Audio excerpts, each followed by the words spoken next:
अस्सलामु अलैकुम वरहमतुल्लाहि वबरकातुहू। सबसे पहले तो मैं आपका शुक्रगुज़ार हूँ कि आप मेरे YouTube चैनल पर तशरीफ़ लाए हैं। जैसा कि आपने थंबनेल पे देखा, तंग दस्ती की वजह से लोग परेशान हैं। तो दो किस्म के लोग हैं। एक तो वो हैं कि जो कमाते हैं लेकिन फिर भी तंग दस्ती नहीं जाती, मकरूज़ रहते हैं। और दूसरी किस्म के वो लोग हैं कि जिनको कारोबार नहीं मिलता, इस वजह से वो परेशान है और फाके के अंदर मुब्तला हो रहे हैं। तो मेरी ये वीडियो चंद मिनट की अगर आप पूरी देख लेंगे, ये दोनों किस्म के जो लोग हैं, तो आप मेरी बताई हुई बातों पे अमल करेंगे तो मैं आपको 100% गारंटी देता हूँ कि आपके हालात ठीक हो जाएंगे। अगर आपके हालात ठीक ना हुए तो बेशक आप मेरे चैनल को छोड़ के चले जाइएगा। सबसे पहले तो हमें वो तंग दस्ती के असबाब जानने हैं और उस असबाब को दूर किया जाए ताकि हमारी तंग दस्ती दूर हो। सबसे पहले तफसीर रूहुल बयान में है कि पहले के दौर में जब कोई नौजवान किसी बूढ़े के आगे चलता बेअदबी करते हुए तो वो ज़मीन में दनसा दिया जाता। इसी तरह एक और रिवायत भी नकल है कि एक शख्स हुजूर अलैहिस्सलातु वस्सलाम की बारगाह में आया और आके फाके की शिकायत की, तंग दस्ती की शिकायत की। तो मेरे आका अलैहिस्सलातु वस्सलाम ने इरशाद फरमाया कि शायद तुम किसी बूढ़े के आगे चले होगे।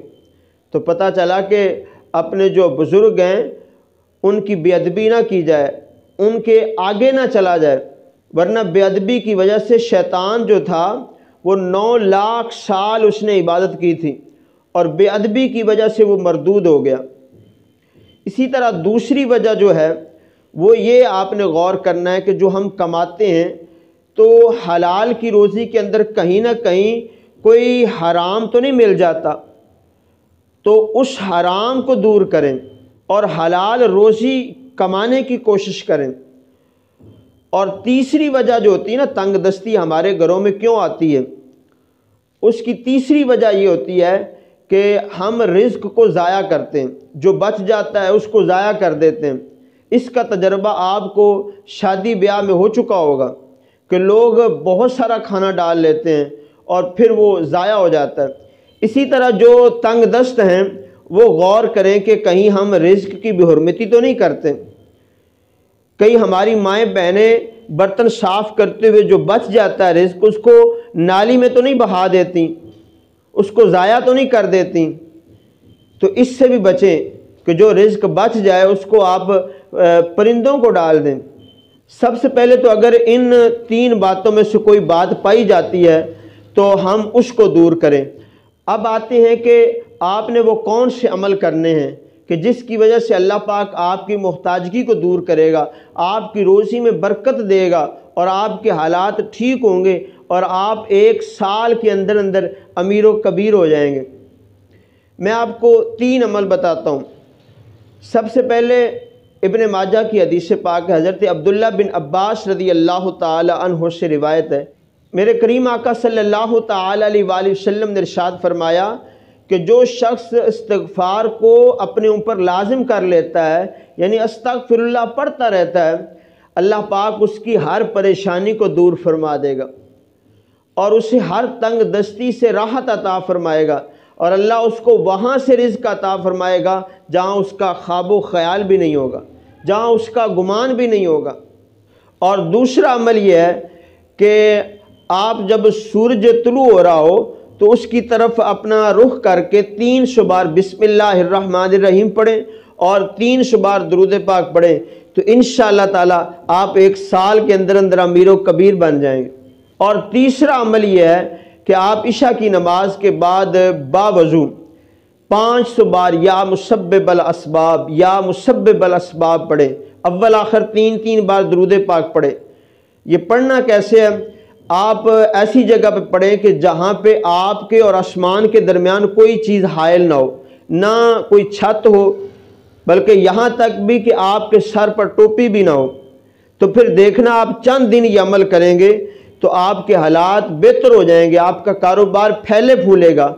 तो आप इन अमलों के अंदर जो भी आप कर सकते हैं وہ ضرور کریں، اور میں آپ کو 100% گارنٹی سے کہتا ہوں آپ کے حالات بہتر ہوں گے، آپ خوشحال ہوں گے۔ اب بعد کے ذہن میں یہ ایک سوال آ رہا ہوگا کہ جی روزی تو اللہ پاک نے انسان کے مقدر میں لکھ دی ہے کہ جتنی اس کو دینی ہے، تھوڑی ہے زیادہ ہے، تو پھر اس کا کیا مطلب ہوا کہ وہ امیر و کبیر بن جائے؟ ہے نا سوال؟ تو اس کا جواب یہ ہے کہ بھئی یہ بات آپ کی ٹھیک ہے، اللہ پاک نے بندے کے مقدر میں جو روزی لکھی ہے وہی اس کو ملے گی، لیکن جو خیر و برکت کا مطلب یہ ہے، جیسے ایک بندہ 10-15 ہزار روپے کماتا ہے، اس پہ کوئی تنگ دستی نہیں ہے، کوئی قرض نہیں ہے، کوئی بیماری نہیں ہے، اور وہ سکون کی نیند سوتا ہے، اور دوسرا ہے جس کے پاس لاکھوں کروڑوں روپے ہیں لیکن وہ لاکھوں کا مقروض بھی ہے، تو آپ بتائیے کہ ان دونوں میں امیر کون سا ہے؟ صرف مال اور دولت پاس رکھنا یہ امیری ہونے کی نشانی نہیں ہے، بہت سارے امیر بھی خودکشیاں کر رہے ہیں۔ تو ان وظائف کا، ان عمل کا فائدہ یہ ہوگا کہ اللہ پاک آپ کی زندگی کو خوشحال کر دے گا۔ ایک بندہ 10-15 ہزار کما کے بھی خوشحال ہے اور پرسکون زندگی گزار رہا ہے، اور دوسری طرف لاکھوں روپے کمانے والا کسی نہ کسی بیماری کے اندر مبتلا ہے، کسی عدالتی مقدمے میں پھنسا ہوا ہے، تو آپ بتائیے کہ زندگی کس کی خوشحال ہے؟ تو ان عمل کرنے کا فائدہ یہی ہوگا کہ اللہ پاک آپ کی زندگی کو خوشحال بنا دے گا، آپ کی زندگی کو اچھا بنا دے گا۔